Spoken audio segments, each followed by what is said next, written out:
What's going on, you guys? Welcome back to the Wop House. My name is Bruwop. Right now, I've been scrolling on YouTube and I have seen a handful of just kind of wild stuff on the timeline right now. The algorithm for the desktop is crazy. But I did see that one of my preferred scare channels, Chilling Scares, has uploaded. That's a guy who I'm pretty sure is not AI yet, and he usually has actual footage with his, scariest whatever encounters he's talking about for the day instead of just some Google stock image and some guy telling you a story. Because a lot of those scare channels, I feel like, are clickbait with that. So right now, we're gonna go ahead and check out the most disturbing moments caught on live TV from Chilling Scares, just uploaded today. Four most disturbing moments caught on live TV footage. Let's get it.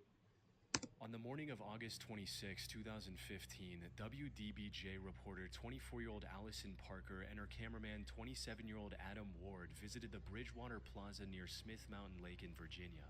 Their goal was to do a live interview with the executive director of the local Chamber of Commerce, Vicki Gardner, about an upcoming event at the lake. Things went just as planned initially, with Adam setting up the camera equipment and Allison starting the interview at 6:45 a.m.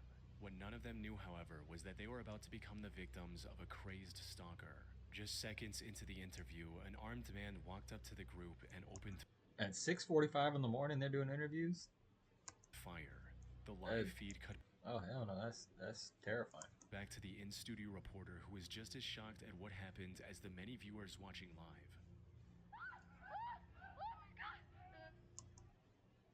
Yeah, I think that's the only reaction you can have. Bro. Damn. Wow. Okay, not sure what happened there. We will, of course, let you know as soon as we find out what those sounds were from. Tragically, by the time first responders arrived, both Allison and Adam had already succumbed to their injuries and passed away. Vicky Man, you was badly hurt as well, but she managed to play dead and ultimately survive the encounter despite getting shot in the back. As for the perpetrator, he had already fled the scene by this point, and with no need you saying Auntie played dead? She was probably she was quick with her thinking, bro. That's crazy though. nearby CCTV capturing a clear image of his face or vehicle, investigators were left at a dead end. But then, someone at the WDBJ network analyzed the footage further, which revealed one blurry but still recognizable frame of the person responsible for this tragedy. Damn, This was 41-year-old Vester Lee Flanagan, a former WDBJ reporter who went by the professional name of Bryce Williams. bruh, Vester, you got dumbass. Why would you do this? He'd actually worked with both Allison and Adam in the past, but was fired from his job after higher-ups received several reports of workplace aggression. However, what seemed like a disgruntled ex-employee lashing out at his former colleagues at first turned out to have a far darker backstory to it. You see, Vester had an extensive history of being difficult to work with, long before he joined WDBJ. He was fired from one of his early reporting jobs from NBC affiliate WTWC in the year 2000 for, quote, odd behavior towards his coworkers. While the exact reason for his termination was never revealed to the public, from what I was able to find, it had something to do with him being aggressive and trying to intimidate others. So you just weird as hell and trying to fight everybody all the time, man. Lame ass dude. But instead of admitting fault, he filed a racial discrimination lawsuit against his employer, which eventually ended with an out-of-court settlement. However, that was only the beginning. Bro got a settlement. From there, he found work at multiple other stations, but struggled to build a career at one place, largely due to the many altercations he got into with his colleagues. He had severe anger management issues and would often resort to physically confronting his coworkers over even the smallest disagreements. He had increasing conflicts with people at the station, especially the floor crew, some of the other reporters, some of the photographers in the field, to the point where he was threatening people, had some physical confrontations with a couple of people, and at one point became such a distraction that we finally had to terminate him. Yeah, I mean, bro, if you got fired more than once for being an asshole, that's kind of crazy. He eventually secured a position at WDBJ in March of 2012, and it was the same story once again. It didn't take long for him to fall into the same pattern of anger and bullying there as well. Just months into his employment, the WDBJ management had already received multiple reports of his coworkers feeling threatened or uncomfortable working with him. In fact, his behavior at WD Like, you didn't think to just go be a security guard or something, dude? I don't get this. I really don't understand. Like, why are you trying to fight random coworkers? Like, I get coworkers can be trash, man, but I mean, was this worth it? DBJ was worse than at any of his previous jobs, leading to his termination in January 2013, less than a year after he started. He even had to be escorted out by police when he refused to accept his termination and threatened his superiors with violence. Vester once again tried to play the racial discrimination card and singled out Allison and Adam for the alleged racist behavior. However, a third-party investigation didn't find any evidence of discrimination and his case was thrown out. He likely named them because he knew they were among the coworkers who had filed complaints against him. After his shameful termination from WDBJ, he struggled to find work elsewhere in the industry.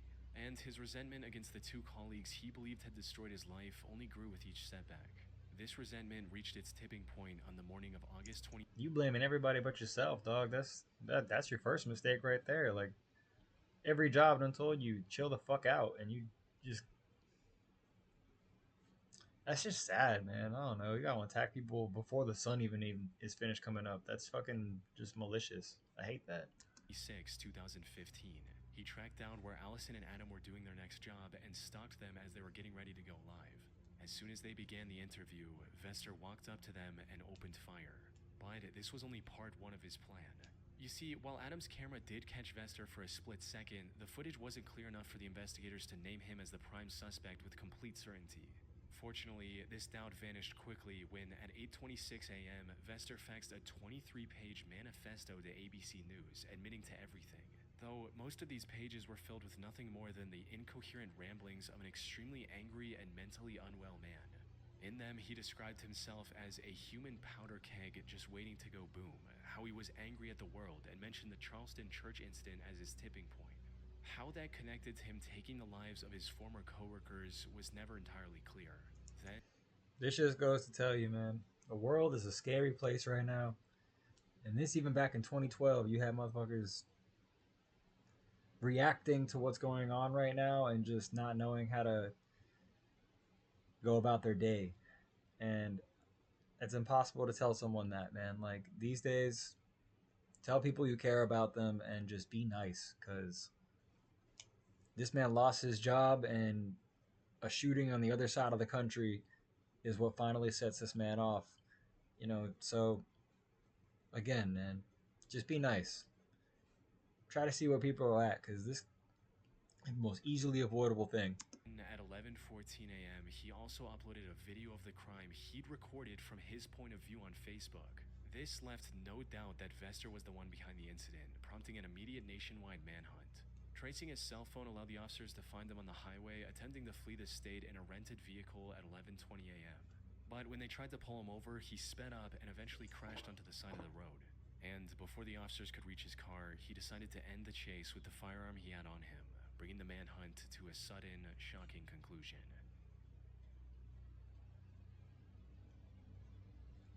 Lester, man. On What the the 25th fuck? of June 2014, Charles Bothell went on the Nancy Grace Show seeking the public's help in finding his missing son. 12-year-old Charlie was first reported missing from his home in Detroit, Michigan 11 days ago on June 14th. His father, Charles, had been doing everything in his power to help locate his son, from going door to door in his neighborhood to spreading missing person posters throughout the city. Unfortunately, despite dozens of people, including the FBI, looking for him, the young boy was nowhere to be found. And the hope of finding him alive was diminishing with each passing day.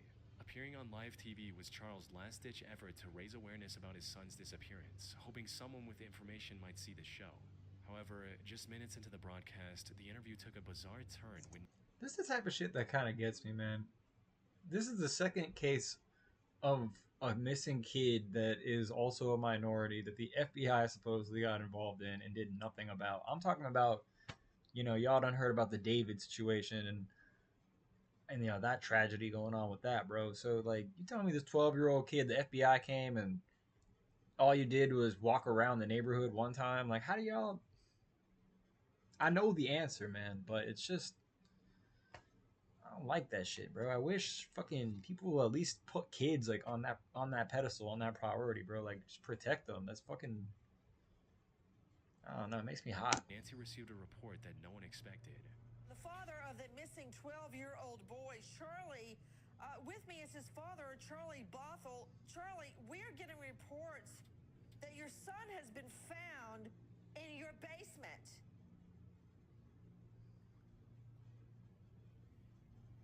sir. That boy. In that moment, he knew he fucked up. Apparently, while Charles was on TV, investigators obtained a search warrant to conduct a thorough search of his home. There, they found Charlie huddled in the basement behind a massive pile of barrels and boxes. Upon hearing the news of his son's discovery, Charles reacted with complete shock. How could your son be alive in your basement? You put his ass there, boy. Nah.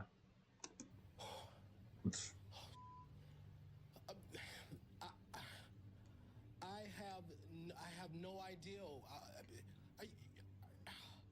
However, something about his reaction felt extremely off. Many argued Right, like he's not sobbing tears of joy. Like he's like, oh shit, what did I do and how did I forget? Nah, man, this dude's telling on himself way too hard. that a normal father would have ended the interview immediately and rushed to Yup. his son he hadn't seen in 11 days. Literally. Charles, on the other hand, seemed more concerned with denying the report and trying to prove his innocence. Sir, did you check your basement? I checked my basement. The FBI checked my basement. The Detroit police checked my basement. My wife checked my basement. I've been down there several times. We've all been checking. He even lashed out at other reports for insinuating that he knowingly forced his son to hide in the basement, when in reality his actions were far more cruel than anyone could have expected. The truth came to light as soon as the investigators found Charlie. According to him, his stepmother, Monique Dillard Bothell, was the one who ordered him to hide in the basement. She also told him not to make any sound, no matter what he heard. From Old dusty bitch, what the hell? there, they spread the rumor that their son had gone missing and began looking for him. But despite their cries for help, they were very uncooperative with the police to ensure that Charlie wouldn't be found. Investigators only sought the search warrant because they suspected Charlie was already dead. That's fucking despicable, bro. As for why the couple would do this, that remains a mystery to this day. Both have continued to claim they knew nothing about Charlie's whereabouts. Though, given what we know, the most likely explanation is that they wanted to exert even more control over his life. You see, when the investigators located Charlie, he had severe cuts and bruises on his body, likely from his parents. In addition to that, growing up, he also had to endure a grueling daily exercise routine that included 100 push-ups, 200 sit-ups, and 100 jumping jacks twice a day. Charlie was already homeschooled and cut off from the rest of society. Damn, Maybe bro. the couple thought that They trying to make a fucking super soldier, man. What the hell is that about? Like you gonna stunt his growth doing that? faking his disappearance would allow them to do whatever they wanted without any oversight. Regardless of their intentions, their crime was clear as day.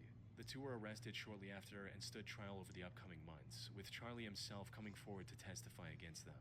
And while they were able to avoid jail time due to a plea deal, they lost complete custody of Charlie, who now lives safely with other relatives. Man, I hope that boy never has to see those people again. On the evening of November 19, 2014, the Rockville, Maryland Fire Department responded to an intense house fire. The fire had engulfed the entire double-story house and was getting more and more intense with each passing minute. It took them over an hour to get the fire under control, and the house was barely standing by that point. Now, fires like these can start for any number of reasons, from a stove left on to an electrical short. However, before the investigators could even think about determining the cause, 27-year-old Carlos Peralta, who was one of the residents of the house, walked up to an ABC7 reporter covering the incident live and made the wildest revelation. According to him, this fire was the result of arson. Not only that, but he was the one who started the fire just hours earlier. Me, I set it on fire. Given the sheer strangeness of this unsolicited confession, the level of self-snitching is insane. The reporter didn't believe him at first, but Carlos was more than happy to provide more details of how he committed the crime. I just poured gasoline on the floor, set it on fire, and went to buy a drink and came back. Minutes later, he walked up to the police officers standing nearby and confessed to them as well. His clothes had the smell of gasoline, and a basic search revealed a lighter in his pocket, providing the officers enough evidence to believe his story and arrest him on the spot. What the fuck is wrong with you? As for his motive, Carlos claimed that he did all this to get the media's attention about the deplorable living conditions in that house. However, burning down the house he wanted to report on made little sense. That is, until investigators dug further into his history and discovered that he'd been suffering from schizophrenia as well as alcoholism for the past few years. He was also arrested for destruction of property just 2 weeks before this incident. Put simply, this house fire was the doing of a mentally troubled man who genuinely believed he was doing the right thing. The fire Brother.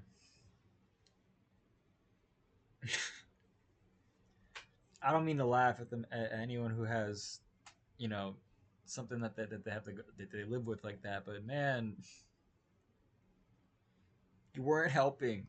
ended up causing $400,000 in property damage. Yep, that's a whole Fortunately, house. the other 5 residents, including Carlos's own mother, were able to escape without any harm. Oh my Though god. what happened to Carlos after his arrest was never made public. But given the severity of his crime, he was likely sentenced to several years in prison.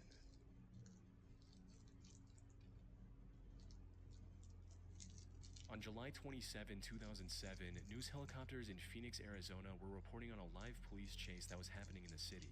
The chase had begun about 22 minutes earlier when the police identified and pulled over a stolen flatbed pickup truck.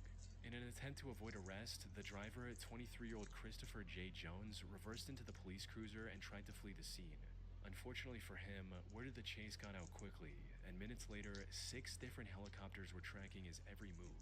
This included 1 police chopper and 5 6 helicopters. Boy, you're not getting up. You're not escaping. others from different news stations. However, while everyone's eyes were fixated on the road, a tragedy was about to take place in the sky. We'll Yeah, see he what can't happens go here. much He further. has stopped. This may be the end of this thing. Well, he's taking Okay, off he's out. running. Okay, now it's a foot chase. Okay, now he's jumped into Now he's in another another vehicle. Okay, All right, okay, they're doors closing open, in. please. Looks Okay. like they've. Oh, jeez. We're gonna pull out. We don't know what has just happened right there. It looks like the police have closed in on him. We don't know what exactly has transpired. The fucking helicopter just crashed for nothing? Yo. Between the police. Seemingly out of nowhere, 2 of the news helicopters' feeds abruptly stopped. They crashed had into each other. before tumbling to the Oh my god. ground and exploding on impact. One of the helicopters involved in this crash belonged to an ABC affiliate network, KNXV, piloted by Craig Smith with camera operator Rick Krolak. The other was reporting back to an independent Phoenix station named KTVK with pilot Scott Bowerbank and photographer Jim Cox. All 4 were sadly killed instantly on impact, leaving the other reporters stunned and struggling to process the sudden tragedy. Oh, Jesus. Oh, my gosh. Oh. Phoenix Tower, Skybox 10. Good lord, man. That is horrible. Why am I watching this right now, bro? What the fuck? Just had a mid-air collision over here at the park. 2 helicopters. 2 helicopters down. Oh, my God. Fortunately, the helicopter's crash landed in an empty park, avoiding any additional casualties. If that's the only thing only good that you can come out of that situation, that's my god, man, that's so sad. A later investigation by the National Transportation Safety Board concluded that the accident was the result of both pilots' failure to see and avoid the other helicopter. But that still raises the question of how. How could 2 experienced pilots make such a critical error? Well, the answer to that lies in how many news helicopters operated during that time. But first, an important thing to note is that when so many choppers are in close proximity, traditional air traffic control systems are not very useful.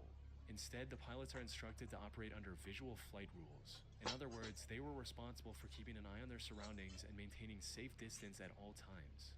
Now, this shouldn't have been an issue for experienced helicopter pilots like Craig and Scott. The issue, however, was that the 2 were doing a lot more than just flying the choppers.